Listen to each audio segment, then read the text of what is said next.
Buenas noches, estimados estudiantes. Vamos a dar comienzo a la clase grabada sincrónica de la semana 9.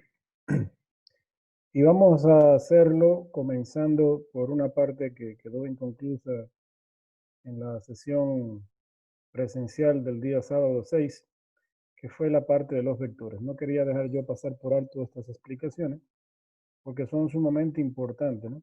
Un, un tema de fundamentos básicos de la física antes de iniciar con el resto de temas que tenemos para la física es el trabajo con vectores.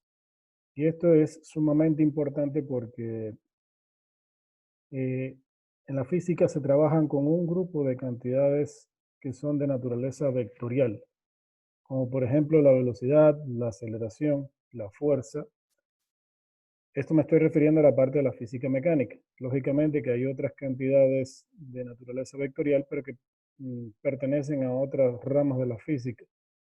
La que nos interesa ahorita son estas las cantidades vectoriales con las que vamos a trabajar: velocidad, aceleración, fuerza y desplazamiento. Y vamos a trabajar con otro grupo de cantidades físicas que son de naturaleza escalar. Las cantidades que son de naturaleza escalar se representan por una magnitud y su correspondiente unidad de medida. Por ejemplo, eh, la distancia, por ejemplo, la rapidez, por ejemplo, eh, y otras cantidades como por ejemplo la temperatura, el tiempo, que son cantidades de naturaleza escalar. Usted especifica un valor numérico, o sea, lo cuantifica como un dato cuantitativo y expresa una correspondiente unidad de medida.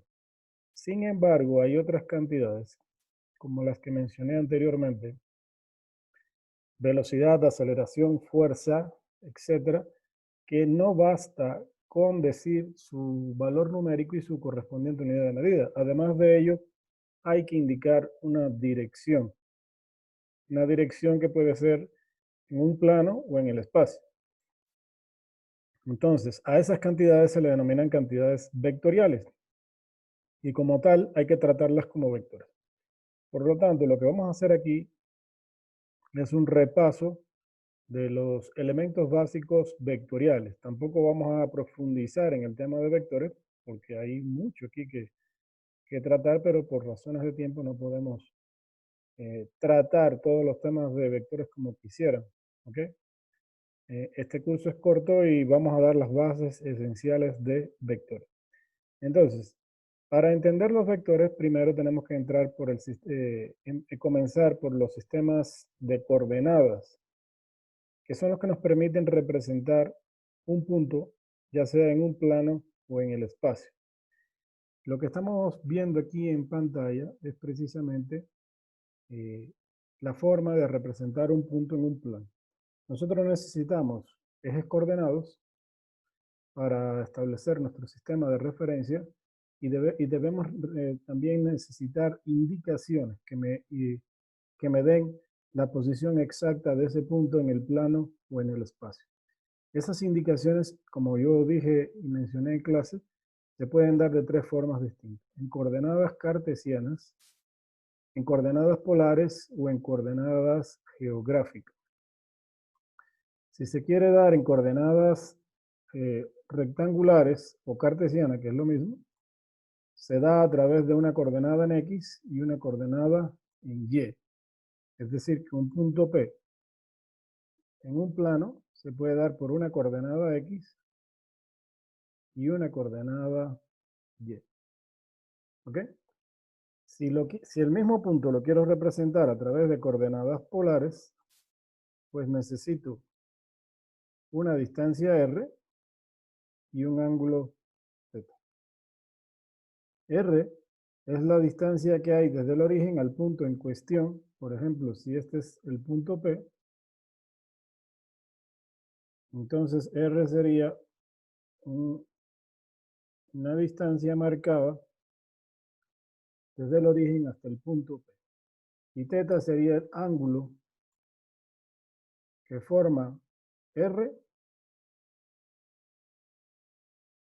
con relación al eje positivo de las X, siempre midiendo en el sentido antihorario.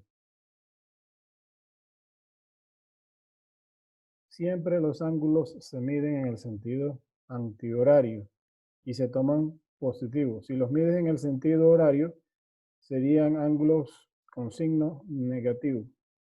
Entonces, la representación está aquí. El punto XY se puede representar a través de una distancia R y un ángulo θ.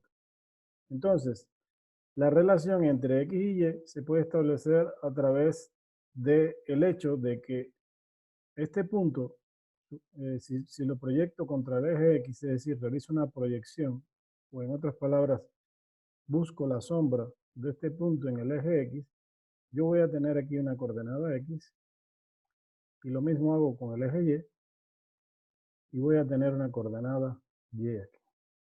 ¿Ok? Observen que aquí adentro se forma un triángulo, y un triángulo que es rectángulo, porque tiene un ángulo recto aquí. Ese triángulo es el que está formado aquí afuera, que tiene un ángulo recto aquí.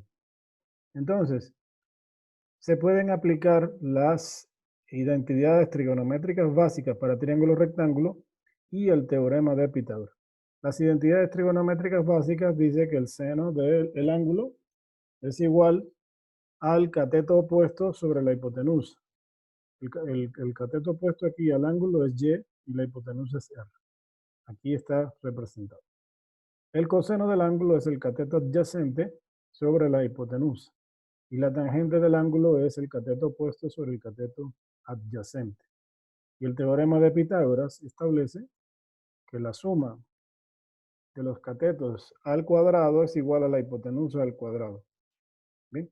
De forma tal que yo puedo también obtener el valor de R aplicando el teorema de Pitágoras. Entonces, esto es muy fácil.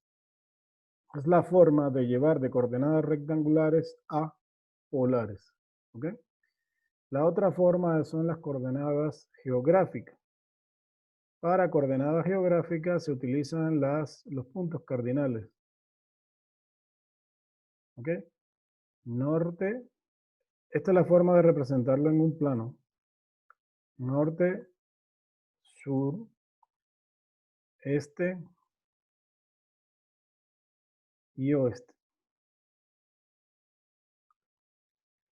Entonces, esto se divide en 4 cuadrantes. Cuadrante 1, cuadrante 2,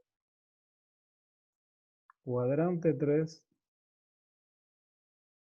y cuadrante 4.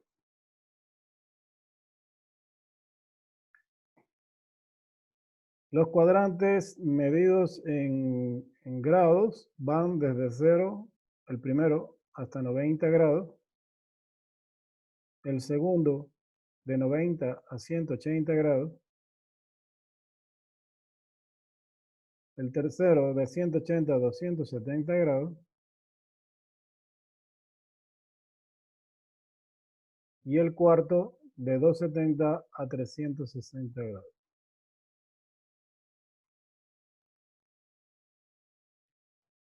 Si lo vamos a medir en radianes, esto sería 0, pi sobre 2 radianes, pi radianes, 3 pi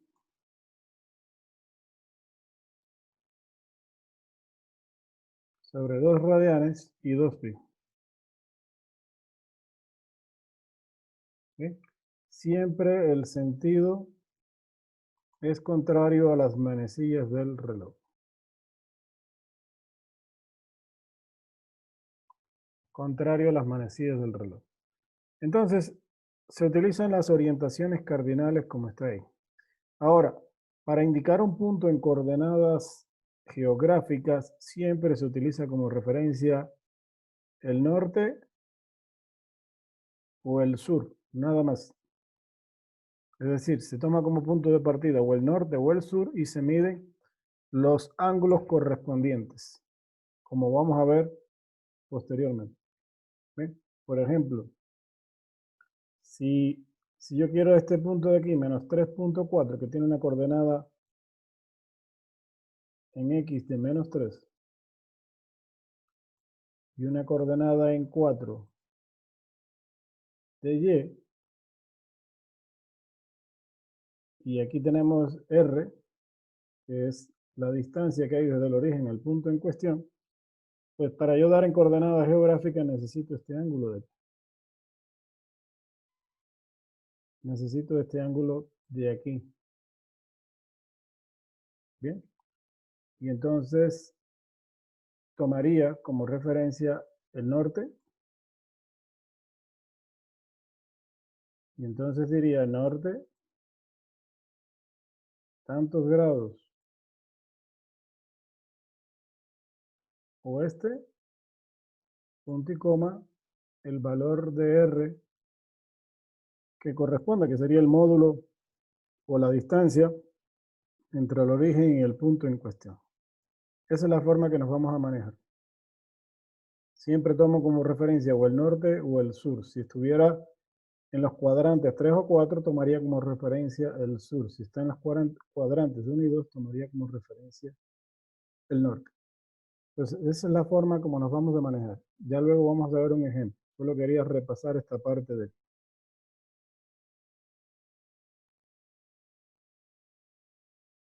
En un ejemplo, dice, las coordenadas cartesianas de un punto en el plano XY son menos 3,5 y menos 2,5. Observen que es un punto que está en el tercer cuadrante. ¿Sí? Aquí tenemos primer cuadrante, segundo cuadrante, tercer cuadrante y cuarto cuadrante. El punto se sabe que está en el tercer cuadrante, por eso tiene componente X negativa y componente Y negativa. Entonces, encuentre las coordenadas polares de este punto. Entonces, si tengo las coordenadas rectangulares, que son menos 3,5, que es el valor de X, y menos 2,5, que es el valor de Y, aplico primero el teorema de Pitágoras. X al cuadrado más Y al cuadrado, entonces nos da 4.30. Ya tendríamos el valor de R. Luego, aplicando la identidad trigonométrica de la tangente, puedo buscar el ángulo que forma este vector con el eje positivo de las X midiendo en el sentido antihorario. Entonces sería tangente de teta es igual a menos 2,5 sobre menos 3,5, lo cual nos da 0.714. Y aquí le hallo la función inversa a la tangente, sería el ángulo es igual a la tangente inversa de 0.714. O el arco tangente, como lo quieran llamar. Y me da 216 grados. Observen que es un ángulo que está en el tercer cuadrante. En esto hay que tener cuidado, ¿no? ¿Y por qué la calculadora sabe que debe quedar en el tercer cuadrante? Porque se tomaron en cuenta los signos de cada uno de los vectores. Se puede trabajar directamente con el triángulo que se forma aquí o el triángulo que se forma aquí. Pero si trabajamos con este triángulo rectángulo de aquí o este de aquí, los signos negativos no van a quedar en las operaciones matemáticas. Yo soy el que tengo que ver que es un punto del tercer cuadrante y por lo tanto asignarle los signos que corresponden. Sin embargo, es preferible trabajar con el ángulo que corresponde al cuadrante correspondiente. Por ejemplo, 216 es un ángulo que es mayor que 180 grados y menor que 270. Así que evidentemente que se sabe que este ángulo es del tercer cuadrante. Entonces ya la calculadora o el Excel o cualquier cosa sabe que exactamente es un ángulo correspondiente al tercer cuadrante y tiene que tener componente X negativa y Y negativa. Conclusión, ya tenemos el ángulo. El mismo punto, ese mismo punto P, entonces expresado en coordenadas polares sería 4.30 punto y coma, 216 grados. Bien, y todo esto en metros. Nunca debemos olvidar las unidades de medida porque la física no es una matemática. Utiliza las matemáticas, pero trabaja con cantidades físicas y cada una de ellas tiene su dimensión, por lo tanto hay que colocarle su unidad de medida correspondiente. Entonces, como yo le dije al principio, nosotros aquí en física vamos a trabajar con cantidades que son de naturaleza vectorial y otras que son de naturaleza escalar. Las cantidades escalares solo se especifican por completo mediante un valor único con una unidad adecuada y no tiene dirección. En cambio, las que son vectoriales se especifican por completo mediante un número y por unidades apropiadas, más una dirección. Un ejemplo de cantidad vectorial es el desplazamiento. Y un ejemplo de cantidad de naturaleza escalar, por ejemplo, es el tiempo. En el tiempo usted especifica un valor numérico y su unidad de medida, por ejemplo, 10 segundos, pero no dice nada más. No hay que especificar una dirección. Sin embargo, en el desplazamiento no basta con la magnitud y su unidad de medida, sino que además hay que indicar una dirección. Bien, por ejemplo, una partícula se mueve desde el punto A al punto B y para ello siguió esta trayectoria que está marcada con líneas discontinuas en rojo. Bien, esa sería la trayectoria que ella siguió. En la física no se puede confundir desplazamiento con distancia recorrida. La distancia es una magnitud de naturaleza escalar que sí depende de la trayectoria que sigue la partícula. El desplazamiento es esto que está aquí, que tiende a denotarse como delta R, porque es la diferencia entre dos vectores de posición. Entonces, ese desplazamiento es una cantidad de naturaleza vectorial, porque para yo saber cómo me tengo que desplazar desde A hasta B, no basta con que me digan cuántos metros o cuántos kilómetros. Necesito también que me digan en qué dirección debo desplazarme para llegar directamente desde A hasta B. Es decir, que necesito un ángulo. Y ese ángulo es el que me da precisamente la dirección. Por lo tanto, se convierte el desplazamiento en una cantidad de naturaleza vectorial. ¿Ok? Y ojo, al desplazamiento no le interesa la trayectoria que siguió la partícula. Al desplazamiento lo único que le interesa es la posición final menos la posición inicial. No le interesa cómo se movió la partícula, sino solamente de qué posición inicial partió y a qué posición final llegó. ¿Ok? Pues eso también hay que tenerlo claro porque en las siguientes secciones de clase vamos a estar trabajando bastante con desplazamiento y con distancia. Para la física no es lo mismo. Bien, vamos entonces a ver las propiedades de los vectores. Los vectores tienen un grupo de propiedades, que son 7 en total, que son sumamente importantes. Entonces, la primera propiedad que vamos a revisar se denomina igualdad de vectores.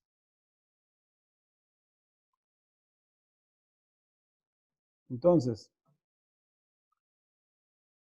dice, dos vectores A y B son iguales si tienen igual magnitud, dirección y sentido.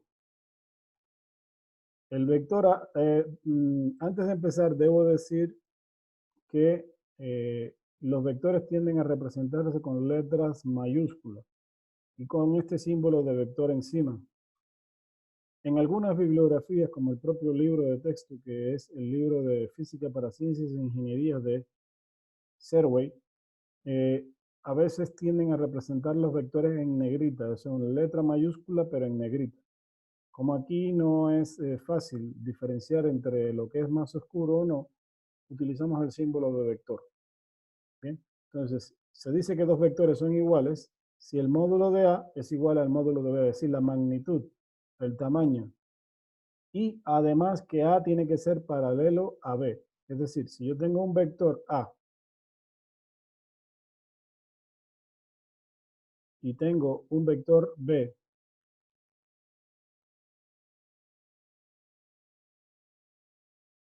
y ambos tienen igual magnitud y son paralelos, es decir, que tienen la misma dirección, porque dos vectores que son paralelos apuntan en la misma dirección, entonces se dice que los dos vectores son iguales. ¿Ok? Esa es la igualdad de vectores. No importa el origen del vector, lo que importa es que sean paralelos y que tengan igual magnitud, lo que implica a su vez que tienen igual dirección. ¿Ok? La otra propiedad se refiere a la suma de vectores. Y dentro de las sumas vamos a ver tres métodos básicos de suma de vectores. Entonces, los tres métodos básicos de suma de vectores son los siguientes. Primero, el método del triángulo. El método del triángulo se utiliza cuando se suman dos vectores en orden sucesivo. El método del triángulo dice lo siguiente. Se traza el primer vector con su magnitud y dirección correspondiente. A continuación se traza el segundo vector con su magnitud y dirección correspondiente también, pero haciendo coincidir el origen del segundo con el extremo del primero. Y el vector resultante es un vector trazado desde el origen del primero al extremo del segundo. Le vamos a llamar por el momento vector resultante, que se corresponde con la suma del vector A más el vector B. Una cosa que hay que tener claro aquí es que la suma de vectores no se corresponde con la suma algebraica si los vectores tienen diferentes direcciones. Es decir, si este vector tiene una longitud de 3 y este tiene una longitud de 5, yo no puedo decir bajo ningún concepto que R es igual a 8. O sea, que no puedo sumar esto así porque este vector tiene un ángulo, o sea, tiene una dirección, y este tiene otra, distinta. Entonces, cuando las direcciones no son iguales, la suma vectorial no se corresponde con la suma algebraica.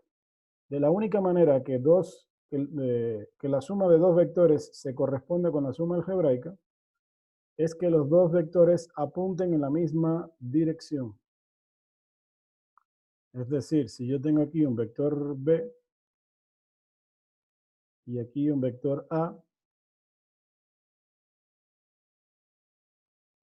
y esto mide 2 y este mide 3, entonces el vector resultante aquí sí sería igual a 5.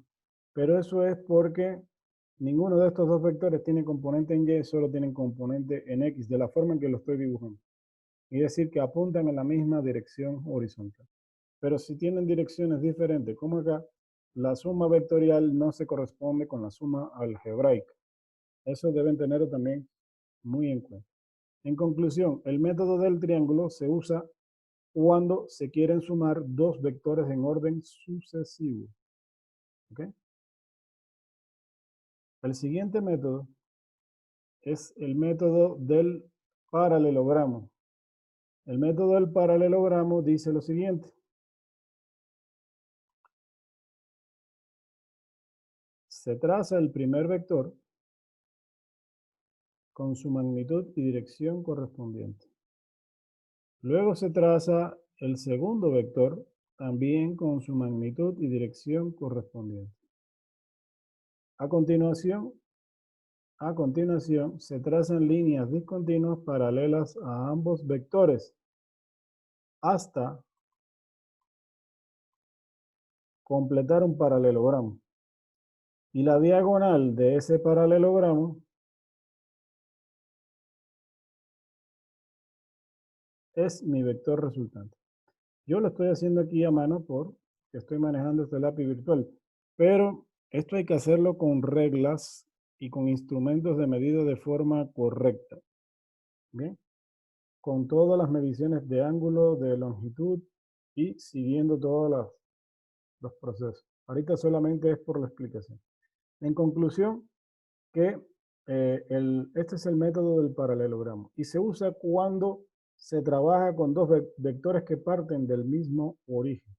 Un ejemplo de ello es, por ejemplo, si yo tengo una masa M y sobre ella actúan dos fuerzas.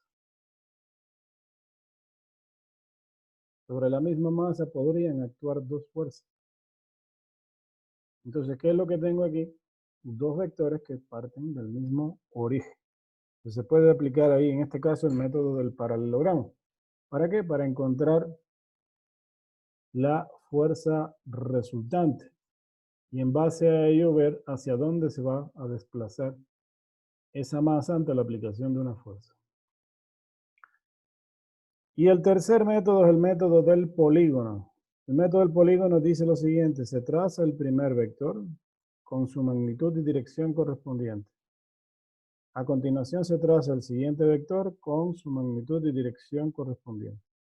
Posteriormente se traza el tercer vector con su magnitud y dirección correspondiente. Y el vector resultante es un vector trazado desde el origen del primero. Bueno, se puede extender a más. Por ejemplo, en este caso hay un vector más. Entonces puedo colocar el otro a continuación de ese vector.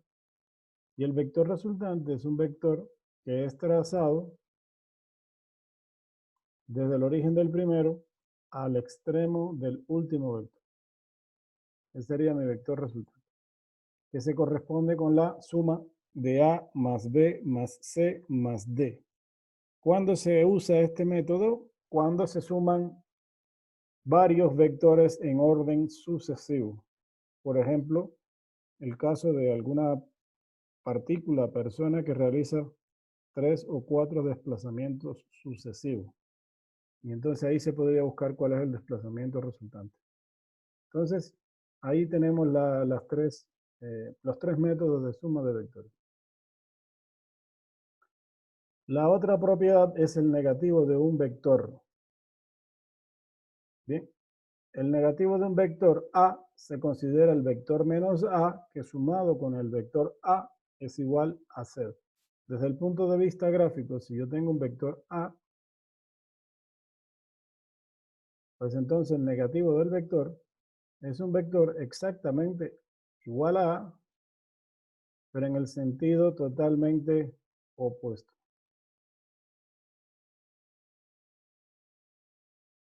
Bien, de forma tal que si estos dos vectores se suman entre sí, se anulan entre sí, porque tienen igual magnitud y apuntan en sentidos totalmente opuestos. Ahora, ¿por qué trabajamos con el negativo de un vector para introducir la propiedad de la diferencia o resta de vectores? Entonces, la resta de vectores dice lo siguiente: si yo quiero restar un vector A menos un vector B, yo lo que puedo hacer es lo siguiente.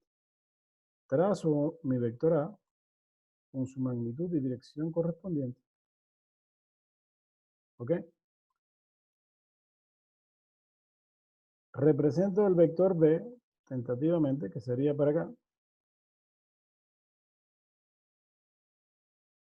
Pero, como yo lo que quiero convertir esto en una resta, yo voy a convertir la resta en una suma. Es decir, que al vector A le voy a sumar al vector menos B. ¿Qué es el vector menos B?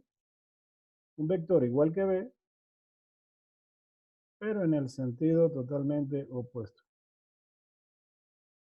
¿Y qué es lo que aplico aquí? Ahora, aplico la regla del triángulo, trazo el primer vector, a continuación trazo el segundo, que es el vector menos b, y el vector resultante es un vector trazado desde el origen de A al extremo de B. Por lo tanto, este vector que está aquí sería A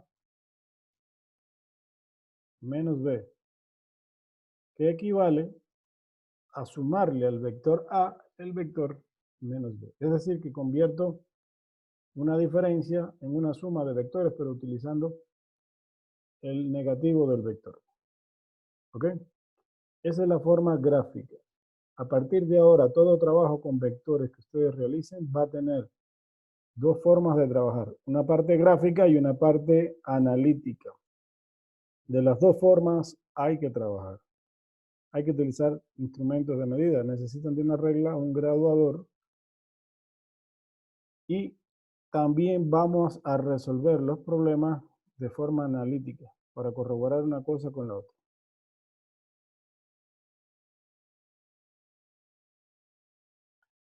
Entonces, aquí está la explicación de cómo encontrar las componentes de un vector. Todo vector, cualquiera que sea, con sus respectivas componentes. ¿Qué son las componentes? Las proyecciones de ese vector en cada uno de los ejes. Si yo me coloco imaginariamente aquí arriba y observo el vector de arriba hacia abajo, lo que voy a ver en el eje X es su sombra. A esa sombra se le va a denominar A en X o proyección del vector A en el eje X. Y si me coloco por aquí y observo el vector hacia el eje Y, voy a tener la componente A sub Y, que no es otra cosa que la proyección del vector A en el eje Y. Entonces, esas componentes se calculan aplicando las mismas identidades trigonométricas que vimos al principio, porque aquí se forma igual un triángulo rectángulo. ¿Ok? Entonces, aplicando las identidades trigonométricas y tomando en cuenta que este lado de aquí también es A sub Y, porque es paralelo a sub y, pues yo puedo aplicar las identidades trigonométricas. De forma tal que la componente x del vector a es a por el coseno del ángulo y la componente y del vector es a por el seno del ángulo. Puedo aplicar el teorema de Pitágoras para encontrar el módulo del vector a y por supuesto que también puedo aplicar la identidad trigonométrica de la tangente para encontrar el ángulo.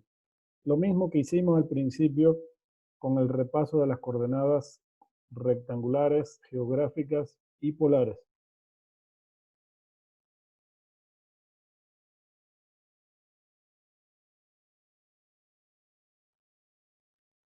Lo otro es que las componentes de un vector tienden a representarse en función de los vectores unitarios i, j y k. Los vectores unitarios son vectores adimensionales, es decir, no tienen dimensión. No se corresponden con una fuerza, no se corresponden con una aceleración, no se corresponden con una velocidad, no se corresponden con nada. Se utilizan exclusivamente para indicar una dirección en el plano o en el espacio. Si es en el plano, se utilizan los vectores unitarios i y j. Y si es en el espacio, en el plano i y j, y en el espacio i, j y k. Entonces, fíjense que se acostumbra a multiplicar cada componente por su correspondiente vector unitario. El vector unitario i apunta en la dirección del eje x. El vector unitario j apunta en la dirección del eje y, siempre. Y k en la dirección del eje z. Aquí no tenemos k porque esto es una representación en un plano. Por lo tanto, el vector a se puede representar como la suma de su componente en x más su componente en y, multiplicado por los vectores i y j. Lo que me está diciendo esto es que desde el punto de vista algebraico yo no puedo sumar una componente en x con una componente en y. Por lo tanto, queda representado de esta forma vectorial. Algebraicamente no las puedo sumar. Por eso, porque me está diciendo que esta componente en x apunta en la dirección del vector unitario y este en la dirección del vector unitario j. Y una característica que tienen los vectores unitarios que son perpendiculares entre sí, es decir, que entre ellos hay 90 grados. Por acá tengo el vector unitario y en la dirección del eje x. Aquí tengo el vector unitario j en la dirección del eje y. Y aquí el vector unitario k en la dirección del eje z. Todos ellos entre sí forman un ángulo de 90 grados.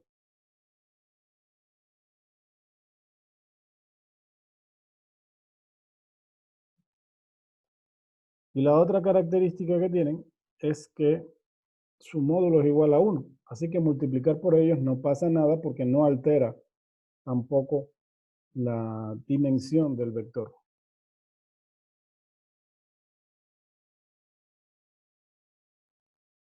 Y ese es el repaso breve y resumido de esta parte. Entonces lo que nos corresponde ahorita es hacer unos ejercicios que yo tengo aquí preparado en un archivo de Excel con respecto a todo lo que vimos en esta presentación. Nosotros iniciamos la presentación del día sábado con ejercicios de conversión de unidades de medida. Y ustedes tienen aquí una serie de ejercicios, por ejemplo, que van a hacer en el deber, que son estos que están aquí, que son los que están orientados en la tarea. Algunos de ellos muy fáciles, otros quizás habrá que trabajar un poquito, pero no son nada complicados. Ese libro de texto tiene sus respuestas al final para la mayoría de los ejercicios que están ahí. Por lo tanto, no creo que tengan mayores complicaciones al realizar. No obstante, vamos a hacer una revisión de algunos de ellos para ver cuál es el procedimiento. Yo le hice aquí ya unos ejercicios en Excel para que ustedes vean. Esto lo fui haciendo con un editor de ecuaciones. ¿Ok? Usted puede venir aquí.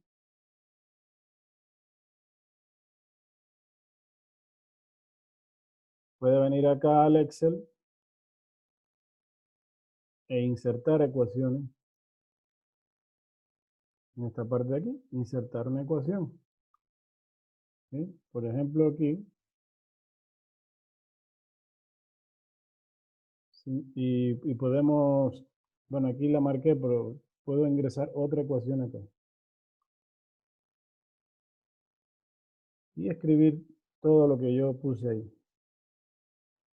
Como tienen todos los símbolos aquí, pues pueden hacerlo perfectamente sin ningún problema. Por ejemplo, aquí tienen el símbolo para la densidad y eso es igual a masa por unidad de volumen.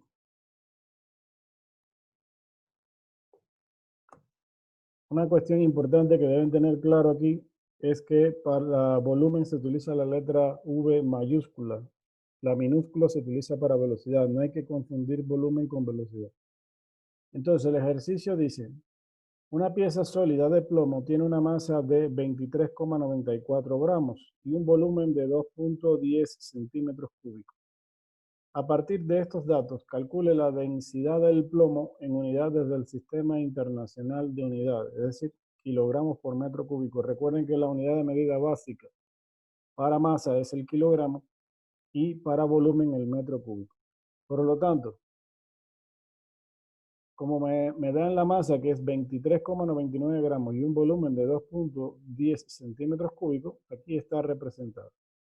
Entonces la forma de hacer esto es que se puede desplazar aquí y abrimos un paréntesis. Si quieren le voy a hacer esto aquí para que vean cómo yo lo hago. Igual podemos acá poner aquí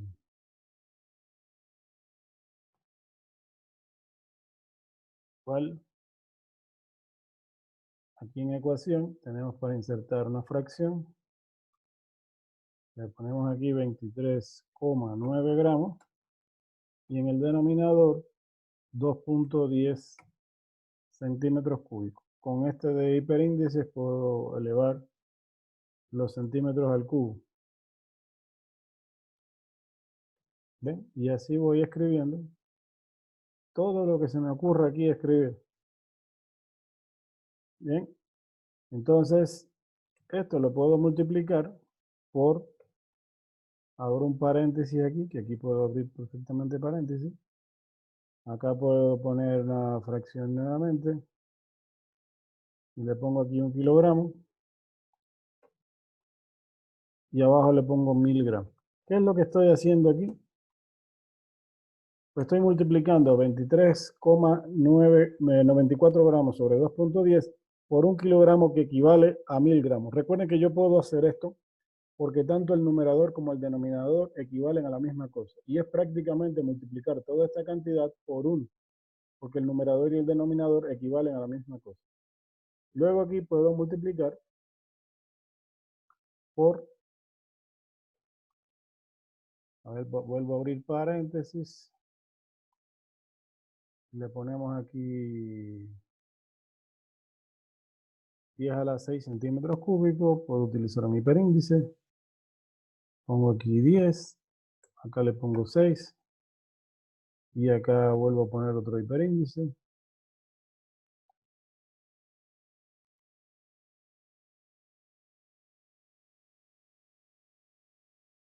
Un metro elevado al cubo. ¿Ven? Y miren cómo va quedando eso. Entonces, eso es igual Aquí está el cálculo realizado ya, 23.94 entre 2,1, porque como todo aquí esto no tengo que meterlo en la calculadora. Yo lo único que divido es 23,94 entre 2,10. Como aquí tengo 10 a la 6 y en el denominador tengo 10 a la 3, 10 a la 6 entre 10 a la 3 es 10 a la 3. Es decir, esto aquí equivale a 10 a la 3. Entonces, este 3 de aquí se cancela con esto y me queda 10 a la 3 aquí en el numerador. Por lo tanto, en total me quedan 11,4 por 10 a la 3 kilogramos por metro cúbico, que es el resultado que ya está obtenido aquí. Bien, muy fácilmente. Ese es el procedimiento. Lo bueno que, como les dije en clase, esto se puede hacer por regla de 3 también, pero lo bueno que tiene este método es que se puede repetir tantas veces como uno necesite. Y para eso les traje otro ejemplo para que vieran. Aquí dice, una criatura se mueve con una rapidez de 5 furlong por 2 semanas, es decir, por quincena. Una unidad de rapidez no muy común y que pertenece al sistema inglés de ingeniería. Dado que un furlong equivale a 220 yardas y 2 semanas equivalen a 14 días, determine la rapidez de la criatura en metros por segundo. Explique qué tipo de criatura cree que podría ser. Entonces, la velocidad que me dan de dato es 5 furlong por quincena, es decir, 5 furlong sobre quincena. Como yo lo tengo que llevar a unidades del sistema internacional, tengo que expresar finalmente en metros por segundo. Miren cómo yo pude hacer conversiones sucesivas. Primero, los 5 furlong por quincena los multiplico por una quincena. Aquí, una quincena que equivale a 14 días, de acuerdo a los datos del problema. También multiplico por 220 yardas que equivalen a un furlong. Ya hasta aquí yo estoy garantizando algo. Primero, que este furlong de aquí lo puedo eliminar con este furlong de aquí. Recuerden que las unidades de medida se pueden tratar como cantidades algebraicas que se pueden cancelar entre sí. Y esta quincena la elimino con esta quincena de aquí. Y hasta ahora no ha pasado nada porque todo lo que pongo en el numerador es equivalente a lo que está en el denominador. Ya me va quedando yardas acá, que no es la unidad tampoco de medida que quiero. Por lo tanto, multiplico por 0.9144 metros, que es a lo que equivale a una yarda. Estas equivalencias las pueden encontrar al final del libro en una tabla de equivalencia. También la pueden localizar en internet. En la misma presentación también les puse una tabla con estas equivalencias. Entonces, ¿qué estoy garantizando con esto? Que elimino aquí ya yarda con yarda. Y miren cómo se van eliminando las unidades que yo no quiero. Pero ya tengo en el numerador metros, que sí es lo que quiero. Ahora no quiero días aquí. Ah, bueno, multiplico por un día que equivale a 24 horas. Ya puedo eliminar días con días. Ah, no quiero horas en el denominador, quiero segundos. Bueno, multiplico por una hora que equivale a 3600 segundos. Y cancelo horas con horas. Y el resultado es esto que está aquí. Que fácilmente lo puedo hacer con una fórmula. Aquí sí ya puedo emplear una formulita que es esta de acá, con el x. Es decir, multiplico todo lo que está en el numerador y divido para todo lo que está en el denominador. Me queda 8.32 por 10 a la menos 4 metros sobre segundo. Observen que es una velocidad de movimiento muy lenta, muy lenta. Así que podría ser perfectamente un caracol, que son los que se mueven muy lentamente. Esto es simplemente una suposición subjetiva, ¿no? No, tampoco hay que ser exacto con el tipo de animal. Dice, ahora vamos a hacer otro ejercicio, pero este corresponde a análisis dimensional de ecuaciones, que también fue el otro tema que vimos en clase. Entonces, dice, determine si las siguientes ecuaciones son dimensionalmente correctas o no. Recuerden que para hacer un análisis dimensional, yo debo sustituir cada cantidad física que esté involucrada en la ecuación por su correspondiente dimensión. Nosotros vimos 3 dimensiones, que son longitud, masa y tiempo, que se corresponden precisamente con las cantidades fundamentales de la física mecánica, que son longitud, masa y tiempo. Todas las demás con las que vamos a trabajar se denominan derivadas, porque se derivan de estas tres fundamentales. Entonces, el primer paso es sustituir cada cantidad física por su correspondiente dimensión. ¿Ok? Entonces, eso es lo primero que hago aquí. Aquí tengo velocidad al cuadrado es igual a velocidad inicial al cuadrado más 2 veces la aceleración por el desplazamiento. La velocidad se da en unidades de metros sobre segundo, es decir, dimensión de longitud sobre tiempo, pero como está elevado al cuadrado, tanto el numerador como el denominador estarían elevados al cuadrado. Entonces, lo mismo pasa con esta velocidad final que con esta velocidad inicial. Más 2 veces la aceleración por el desplazamiento. Este 2 de aquí no participa para nada porque es un valor adimensional. Como esto es un análisis dimensional, los factores adimensionales no se toman en cuenta. Entonces, la aceleración, su dimensión es longitud sobre tiempo al cuadrado, porque se da en metros sobre segundo al cuadrado. Y el tiempo, perdón, el desplazamiento tiene dimensión de longitud. Entonces observen que si yo multiplico L por L, me va a quedar L al cuadrado.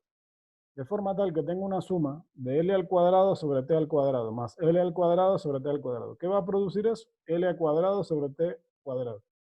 Es decir, lo que me interesa es la dimensión del resultado. No me interesa si son 2L cuadrado, 3L cuadrado, no. Lo que interesa es en qué dimensión va a quedar el resultado. Como este término de aquí es igual a este término de aquí, es decir, una ecuación es dimensionalmente correcta si a ambos lados de la ecuación tienen igual dimensión. Por lo tanto, la conclusión es que esta ecuación es dimensionalmente correcta. Ya en la clase del sábado habíamos hecho un ejemplo con una que no había sido correcta porque yo la modifiqué de forma intencional. Entonces,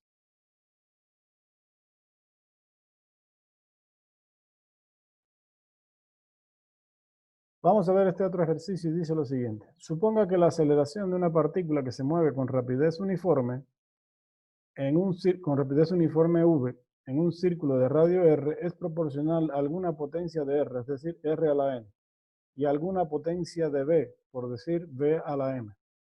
Determine los valores de n y m y escriba de forma más simple de una ecuación para la aceleración.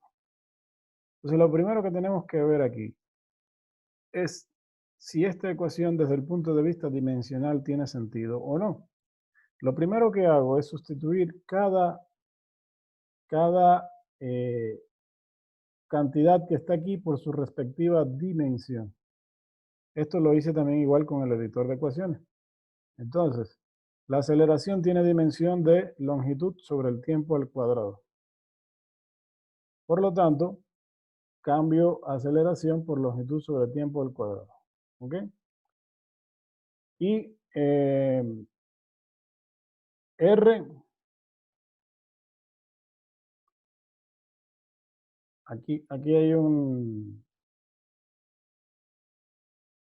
Ok. Entonces, R tiene dimensión de longitud, porque se trata del radio de un círculo. Y B tiene longitud eh, de velocidad. Aquí lo que estoy viendo que me está faltando un símbolo de igual. Vamos a arreglarlo aquí. Esto es lo que estaba faltando. Listo. Entonces, L sobre T al cuadrado es igual a L a la N por L a la M sobre T a la M. Es decir, como la velocidad tiene dimensión de longitud sobre tiempo y está en elevado a la M, tanto el numerador como el denominador se elevan a la M. De aquí saco denominador común, multiplico los elementos que están aquí, porque sí los puedo multiplicar, los que están en el numerador, de forma tal que me queda, aquí también hay un error que lo voy a arreglar ahorita, esto es L aquí. Listo. Entonces sería L a la N por L a la M, sería L a la M más N. Y en el denominador tengo T a la M. Entonces, se tiene lo siguiente. para que este término de la derecha sea igual al de la izquierda, observe que el exponente de la L de aquí tiene que ser igual al exponente de la L de acá. Y como el exponente de aquí es 1, entonces m más n tiene que ser igual a 1. Y el exponente de aquí del denominador, que es 2, tiene que ser igual al exponente de acá, que es m. De esa forma, este término y este serían iguales. De forma tal que m tiene que ser igual a 2 y m más n tiene que ser igual a 1 para que la ecuación tenga sentido desde el punto de vista dimensional. Entonces, si m es igual a 2, pues entonces n es igual a 1 menos 2, que es igual a menos 1.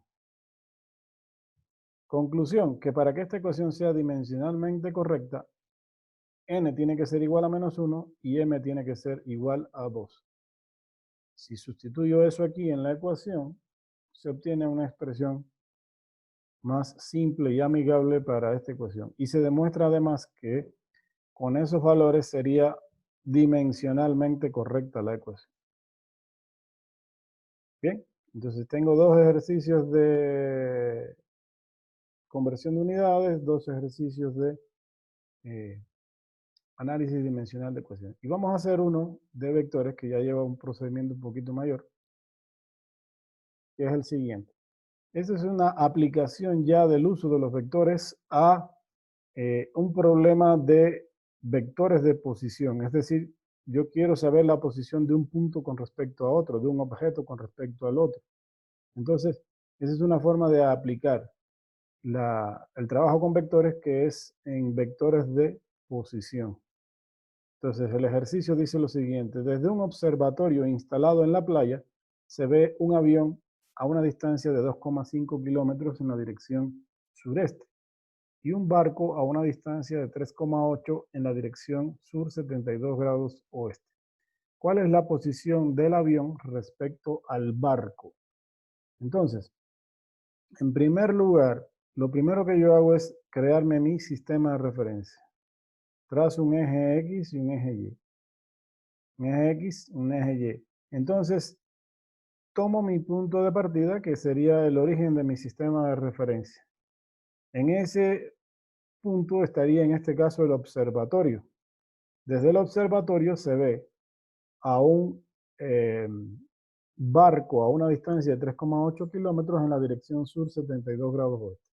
Y del mismo punto también se ve a un avión en la dirección 2,5 kilómetros, en la dirección sureste a una distancia de 2,5 kilómetros. Entonces, lo primero que hago es la representación gráfica. ¿Okay? Ahora, para representar este vector, observen que me dan el dato de sur 72 grados oeste. Es decir, yo tengo que tomar como referencia aquí el sur, el norte estaría aquí, y medir con un graduador 72 grados hacia el oeste, tomando como referencia el sur. Observen cómo dice sur 72 grados oeste. Tomo como referencia el sur y mido 72 grados hacia el oeste. Y me queda acá. Del otro lado me quedarían 18 grados porque recuerden que cada cuadrante tiene 90 grados. Entonces ya tengo representado mi vector. Aquí en este punto se encontraría el vector B, perdón, el punto B, que corresponde a la ubicación del barco. A la posición de B con respecto al origen le voy a llamar R sub B, vector R sub B, vector de posición de B con respecto al origen. Y lo mismo hago con el avión. El avión, en cambio, me dice que está en la dirección sureste. Aquí está el sur y aquí está el este. Cuando me dicen así, es porque es exactamente en la mitad del cuadrante, correspondiente al sur y al este.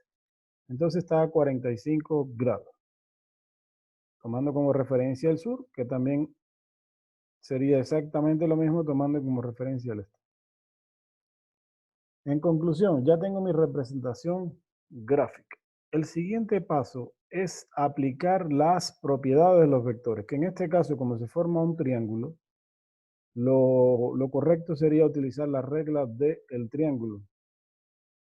Independientemente de lo que me pidan aquí, lo primero que debo hacer cumplir es la regla del triángulo. Recuerden que la regla del triángulo dice Se traza el primer vector, a continuación se traza el segundo, y el resultante sería un vector trazado desde el origen del primero al extremo del segundo. De forma tal que yo puedo escribir a RA como la suma del vector RB más el vector BA, que tiene origen en B y extremo en A. Bien, eso es lo que está planteado aquí. RB más BA es igual a RA. ¿Qué es lo que hice cumplir aquí? Aplico la regla del triángulo, primera cosa. Ahora, no es el vector RA lo que me están pidiendo, porque lo que me están pidiendo es la posición del avión respecto al barco. Avión respecto al barco, que se puede escribir así.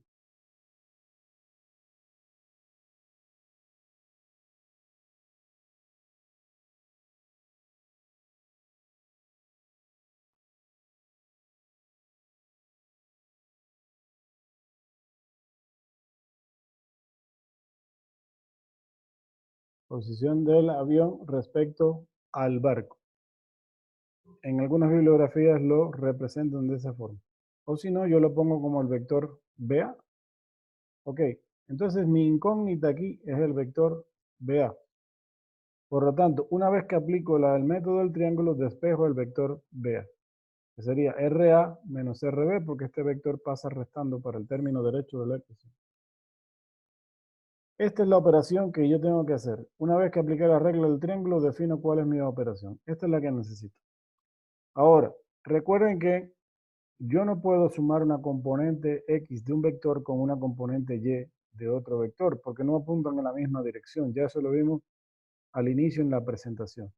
Yo puedo sumar o restar una componente X de un vector con una componente X de otro vector y una componente Y de otro vector con una componente Y de otro vector, porque sí apuntan en la misma dirección. Entonces, lo primero que tengo que hacer es calcular las componentes de cada uno de estos vectores. Es decir, voy a encontrar la componente X del vector A. ¿Cómo lo hago? Aplicando las identidades trigonométricas básicas. Recuerden que la componente X de un vector siempre constituye el cateto adyacente, por lo tanto puedo trabajar con la identidad trigonométrica del coseno. Por lo tanto sería el valor de R por el coseno del ángulo θ que forma ese vector. En este caso, el vector RA en X, que sería esta parte de aquí, que sería la proyección del vector A en el eje X, RA en X, se calcula como el módulo del vector por el coseno del ángulo. El ángulo es aconsejable tomar, se puede trabajar con varios ángulos aquí, pero es aconsejable tomar el ángulo que forma este vector con relación al eje positivo de las X midiendo en el sentido antihorario. Como es un vector del cuarto cuadrante y hasta aquí hay 270 grados, si a 270 grados le sumo estos 45 grados, tendríamos 315 grados. Por lo tanto, sería 2,5 por kilómetros por el coseno de 315 grados. Y la componente RA en Y, que sería esta componente de aquí,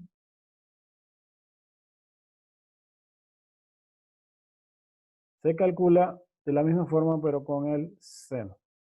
Esto de aquí lo hice con el editor de ecuaciones. Esto está hecho aquí con el editor de ecuaciones, pero aquí hice el cálculo matemático. Esto lo hice con el seno, la función seno, y esto con la función coseno. Miren la fórmula aquí. Igual coseno del valor que está aquí, pero hay que tener un detalle aquí.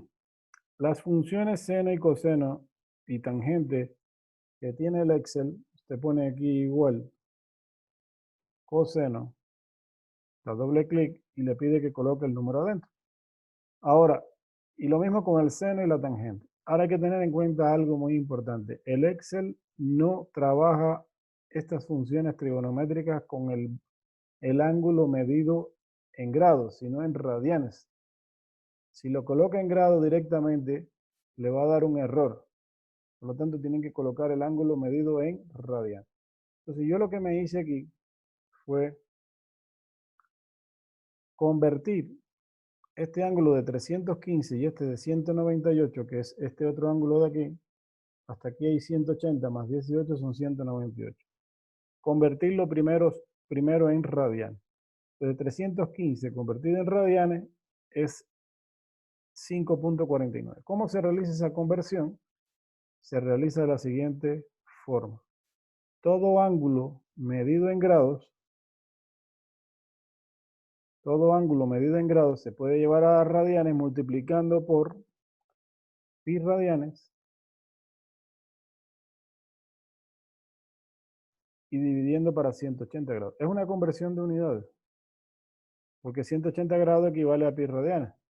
Entonces lo que tengo aquí en grados se cancela con los grados de acá, solo multiplico esto por pi radianes.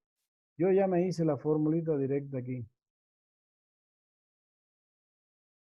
Bien, sería L45, que es este valor de aquí, multiplicado por pi. El Excel tiene la función pi directamente. Usted le pone pi, le da doble clic y le sale este valor así encerrado entre paréntesis, sin ningún valor adentro. Y esto equivale a 3,1416. Entonces, eso fue lo que hice aquí. L45 por pi dividido para 180. Y lo convertí a radianes. De forma tal que cuando apliqué esta fórmula aquí, ya para hacer los cálculos, puse igual coseno del valor que ya había obtenido aquí. Observen que estamos en la columna n, n45, multiplicado por 2,5. Y así es muy fácil, fui haciendo igual para el seno, para el coseno, y calculé las componentes en X y en Y de RA y las componentes en X y en Y de RB. Y luego aplico la fórmula aquí. Es decir, que esta expresión que ya la habíamos obtenido aquí por la regla del triángulo, la extiendo a cada una de las componentes en X y en Y. Sería RA en X menos RB en X y RA en Y menos RB en Y. Aquí aplico los resultados, sumando y restando los valores que obtuve aquí de cada una de las componentes, y finalmente aquí están los resultados. Aquí hago las operaciones matemáticas y aquí edito con una ecuación, solo para escribir cómo queda finalmente el vector. En conclusión, la posición del avión con respecto al barco es 5.38 kilómetros en X, es decir, hacia el este, y 0.59 kilómetros hacia el sur. ¿Cómo sé que es hacia el este o hacia el sur? Por los vectores unitarios, a dónde apuntan, y por el signo de estas componentes. Conclusión que yo ya puedo dar una respuesta en base a este vector que está aquí, de que el avión se encuentra ubicado con respecto al barco en la posición 5.38 kilómetros al este y 509 metros hacia el 590 metros hacia el sur. ¿Ok? Entonces, esos son los ejercicios que yo ya les traía. El gráfico, si ustedes prefieren, lo pueden hacer a mano, como ustedes prefieran, o también se puede hacer en Excel, porque aquí hay para insertar formas y se pueden insertar estos vectores. Tomaría un poquito de tiempo y un poquito de trabajo, pero se podría hacer. Y si no, no habría problema. Usted lo puede hacer a mano y después le pega aquí. Y les puede quedar un archivo bastante organizado como este. Bien, eso sería todo hasta ahí. Yo espero que puedan hacer estos ejercicios sin ningún problema y que puedan completar este deber para completar esta primera parte de la física, que es importante, y después entrar ya con la parte de cinemática unidimensional, que es lo que vamos a ver el próximo sábado 13. ¿Bien? Entonces yo voy a dejar de compartir esto ya. Vamos a dar por concluida la clase, agradeciéndole su atención y esperando que puedan cumplir con los mayores éxitos posibles este trabajo de física, que es sumamente interesante. Muchas gracias, entonces reitero mi agradecimiento y nos veríamos entonces el próximo sábado. Hasta la próxima.